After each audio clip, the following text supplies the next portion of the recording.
O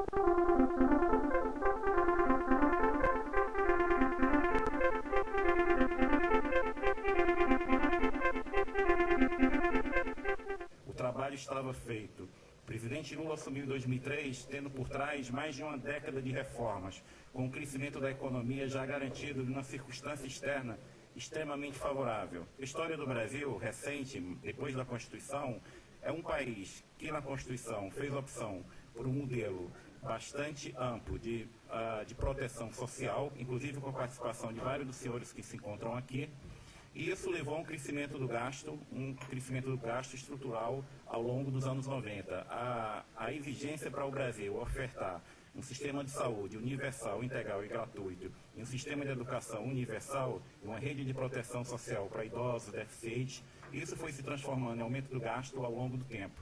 Mas foi um aumento do gasto com responsabilidade. O Brasil tinha um gasto que saiu da Constituição que não era compatível com a arrecadação. Mas o ajuste que foi feito a partir de 97 e 98, depois do Plano Real, foi um ajuste que, além de focar corretamente no crescimento da receita para financiar os gastos obrigatórios, se fez mudanças estruturais. Se fechou bancos estaduais, qualquer apoio a estados tinha uma contrapartida de ajuste, foram feitos planos de ajuste de todos os estados, novamente, se fechou o banco estadual, se privatizou, você tinha mudanças estruturais. Você tinha mudanças estruturais que aumentavam a capacidade de crescimento da economia. O Brasil saiu do governo Fernando Henrique Cardoso com um primário, com uma economia que o governo faz de tudo que arrecada e o que gasta, receita e despesa não financeira, o que a gente chama de resultado primário do setor público, de mais de 3% do PIB. Quando o presidente Lula assumiu em 2003, o grande desafio dele foi aumentar o primário em meio ponto do PIB. O trabalho estava feito. O PT teve um grande mérito, a partir de 2003, de continuar com a política do então presidente Fernando Henrique Cardoso, dos quais dois dessa mesa participaram ativamente, Gustavo e Armínio. Só que, a partir de 2007 e 2008, houve uma mudança brusca. A partir de 2007 e 2008, o PT resolveu testar a política econômica dele. E é uma política econômica muito baseada em intervencionismo, muito baseada na concessão excessiva de subsídio. O governo colocou um projeto de orçamentário de 2016 que vai gastar com subsídios 28 bilhões de reais. 28 bilhões de reais é exatamente o que está no orçamento para o Bolsa Família. Se criou nesse país um Bolsa Empresário semelhante ao Bolsa Família. Se tentou cooptar o empresário para investir, dando subsídios, ao invés de fazer as reformas e melhorando nossa infraestrutura e a educação. Qualquer país do mundo, quando faz opção pelo social, quando faz opção de ter uma rede de assistência social ampla, esse país não tem recurso para ser muito ativo em políticas setoriais. E a partir de 2008 e 2009, o governo quis fazer as duas coisas, quis abraçar o mundo com as pernas. De 2001 a 2007, o Tesouro Nacional emprestava para bancos públicos, mais ou menos, até 2007, até final de 2007, 14 bilhões de reais. Isso era 0,3, 0,4 do PIB. Do final de 2007 ao final do ano passado, de 2014, o Tesouro aumentou a dívida bruta em 10 pontos do PIB, em 500 bilhões de reais, para emprestar para os seus bancos públicos fazerem políticas setoriais. A gente poderia pensar o seguinte, isso foi uma decisão legítima do governo, ele quis dar subsídios para empresas. Poderia ser legítima, mas o custo dessa política ficou escondido. O custo dos subsídios ficaram escondidos durante esses vários anos. O governo mandou bancos públicos financiarem, darem subsídio para vários setores, porque esse mesmo governo, ele não tinha capacidade política nem convicção de fazer as reformas necessárias para o país crescer, queria fazer uma marcha forçada do crescimento, o mesmo erro que esse país fez na segunda metade da década de 70, isso nos levou a um aumento brutal de dívida pública e de subsídio. Em 2012, 2013 e 2014, eu estou falando de 3 anos, em 3 anos, a despesa primária, a despesa não financeira do governo central, cresceu 1,8 pontos do PIB. Isso é semelhante ao crescimento da despesa do governo central nos 12 anos anteriores ao governo Dilma. Em 3 anos, você teve um crescimento da despesa do governo central semelhante ao crescimento da despesa primária, que é a despesa não financeira, em 12 anos anteriores ao governo Dilma. Resultado, a gente saiu de um superávit primário de 3,1 do PIB em 2011 para um déficit primário de 0,6 do PIB, 32 bilhões de reais em 2014. Esse governo começou com a seguinte tarefa: recuperar a economia, mas recuperar essa economia primária para que a dívida do Brasil não cresça muito, significa um esforço fiscal de mais ou menos, até 2018, 200 bilhões de reais. Por quê? Você partiu de um déficit primário de 0,6 do PIB, neste governo já tem um gasto contratado de previdência de mais ou menos 1% do PIB, e o governo promete 2% do PIB de superávit primário até 2018. Você junta tudo isso, dá um esforço fiscal em 4 anos de 3,6 pontos do PIB, que são 200 bilhões de reais. Mas aí entra o problema. Como fazer um ajuste de 200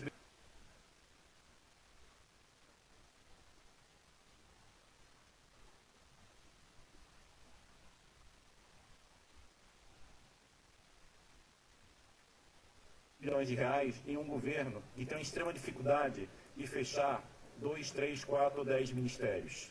Como fazer um ajuste fiscal de 200 bilhões de reais de um governo que tem medo de colocar as pautas difíceis na mesa e discutir abertamente com associações empresariais, com sindicatos e com organizações da sociedade civil?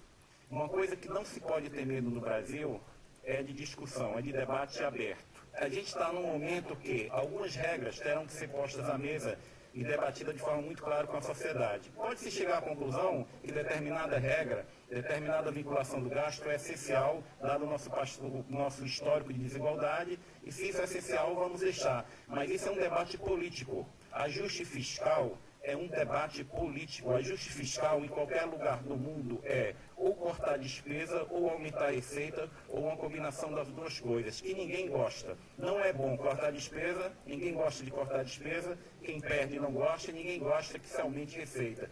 Mas esse é o debate, é um debate que é político. Os políticos brasileiros e o governo têm que aprender a sentar na mesa com sindicatos de trabalhadores, com entidades empresariais e com representantes da sociedade civil e falar abertamente de problemas e tentar buscar uma solução. Porque hoje, o que se tem no Brasil é, mesmo que a gente volte a crescer 4, 5% ao ano, isso não solucionará nossos problemas fiscais.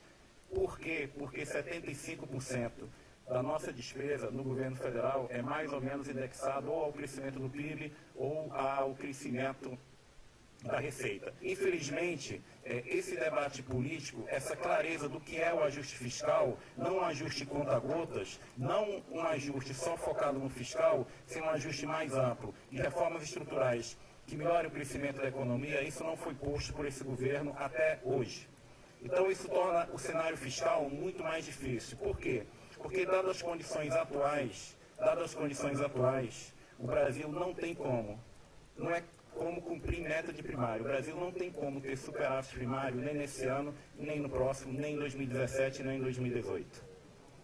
E dado isso, os mais pessimistas dos pessimistas, quando falavam que a dívida pública do Brasil, a bruta, poderia chegar a 70% do PIB até 2018, 2019, eles eram tidos como lunáticos.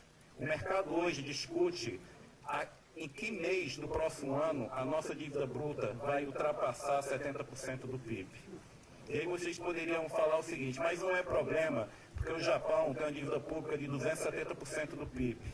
Acontece que Japão, Alemanha e Estados Unidos são países desenvolvidos, eles se financiam com juros reais quase zero. O Brasil é um país em desenvolvimento, e no grupo de países em desenvolvimento, o Brasil está ultrapassando a ilha e passará a ser o país mais endividado do mundo em relação ao seu PIB. E não existe nenhum país emergente com dívida bruta de 70% do PIB com grau de investimento. E a gente precisa também tirar esses mitos que qualquer tipo de reforma é ruim. Não. Todos os países do mundo, gradualmente, ao longo da sua história, ao longo do seu processo de envelhecimento, fizeram reformas. Quando se senta com os sindicatos e se discute isso abertamente, os trabalhadores, eles são inteligentes e eles sabem claramente discutir, o que é possível. Então a gente não precisa ter medo de colocar temas difíceis na mesa. O que é errado é você fazer reformas em gabinete. Reformas têm que ser feitas com propostas enviadas nesta casa e negociadas nesta casa. E reforma da Previdência é algo que o Brasil terá que fazer. Por quê? Porque o Brasil hoje gasta com Previdência mais ou menos 12% do seu PIB. Isso é mais ou menos o que gasta o Japão, que tem uma estrutura etária, que tem uma proporção de pessoas com mais de 65 anos de idade, mais do que o triplo do Brasil. E o Brasil será o Japão. O Brasil terá uma estrutura demográfica parecida com a do Japão daqui a 30 anos. 30 anos é daqui a pouco. Ou seja, ter cada vez mais. Na LDO que o governo mandou este ano para o Congresso, no primeiro semestre, o governo fazia a projeção que seria possível, era esperado, que o déficit da Previdência no Brasil poderia alcançar 2% do PIB em 2035.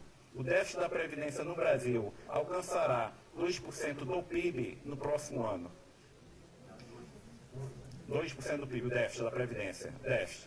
2% do PIB já no próximo ano. Ou seja, a questão previdenciária se tornou um problema, se tornou. É preciso fazer a reforma de Previdência urgente para começar a vigorar daqui a 1, 2 anos, 3 anos. Não se faz reforma de Previdência em nenhum lugar do mundo dessa forma. Se faz reforma da Previdência se sentando na mesa com trabalhadores, com a sociedade civil, debatendo muito claramente, fazendo uma implementação planejada e gradual, que foi muito a ótica do Plano Real. Eu não gosto de ajuste fiscal feito de forma assodada, porque ajuste fiscal feito de forma assodada significa aumento de carga tributária. A parte mais visível desse ajuste fiscal que está sendo feito, eu vou explicar para os senhores, são duas coisas. Queda brutal do investimento público. O investimento público até julho do governo federal caiu, em termos reais, 37%, uma queda de 19 bilhões de reais. E a outra parte é uma tentativa desesperada de aumento de receita com agora a CPMF. Essa é a parte mais visível do ajuste fiscal. Qual é esse ajuste fiscal estrutural? Não é muito claro agora. E não é muito claro porque o governo não tem convicção para mostrar à sociedade e ao Congresso qual é exatamente esse ajuste fiscal. E negociar, claro, nessa casa. Terminando, eu vou falar mais ou menos qual é o nosso desafio na relação do tema de questão fiscal. O ajuste que o governo fez, novamente, até julho, foi muito baseado no corte do investimento. O custeio cresceu, o custeio está com crescimento real. O gasto público até julho só não cresceu muito, porque, novamente, se cortou 37% em valores reais do investimento público. Em 4 anos do governo Dilma, em valores nominais, a despesa do governo central, do governo federal, cresceu 200 bilhões de reais. O crescimento do PIB, o que era em 2007. Em pouco mais de um ano, a gente está retornando ao investimento como proporção do PIB do que era em 2007. Para o próximo ano, se os senhores olharem o orçamento, qual é a projeção do governo para o investimento no próximo ano, que está no orçamento de 2017, e um plano crível. Então, o desafio fiscal, é claro, eu posso colocar aqui qual é a agenda fiscal, eu posso mostrar quais são os problemas, como eu tenho dito. Será necessário a gente discutir ao longo do tempo, não é ajuste de curto prazo, é ajuste estrutural, negociado com centrais sindicais, com empresários, com a sociedade civil. O novo plano, o novo regime de previdência, não é mudar tudo, é colocar algumas regras, é melhorar o sistema. É preciso colocar mais justiça, nos gastos de assistência sociais. Hoje no Brasil, se você tem uma família, um homem e uma mulher, que nunca contribuíram para a Previdência, quando eles tiverem 65 anos de idade, eles terão uma renda maior via assistência social do que uma outra família, um homem e uma mulher, em que um deles contribuiu a vida toda com salário mínimo para a Previdência. Ou seja, a gente tem que tornar todo o nosso sistema, nosso gasto social mais justo, mais eficiente e, de fato, fazer a mudança estrutural no crescimento do gasto, o que exigirá mudar algumas regras de indexação do gasto público. Não tem outra saída. A grande esperança é que vocês, políticos, que nunca se furtaram do debate, que participaram do Plano Real e colocaram tudo planejado, tudo antecipado na mesa, possam fazer isso novamente. Obrigado.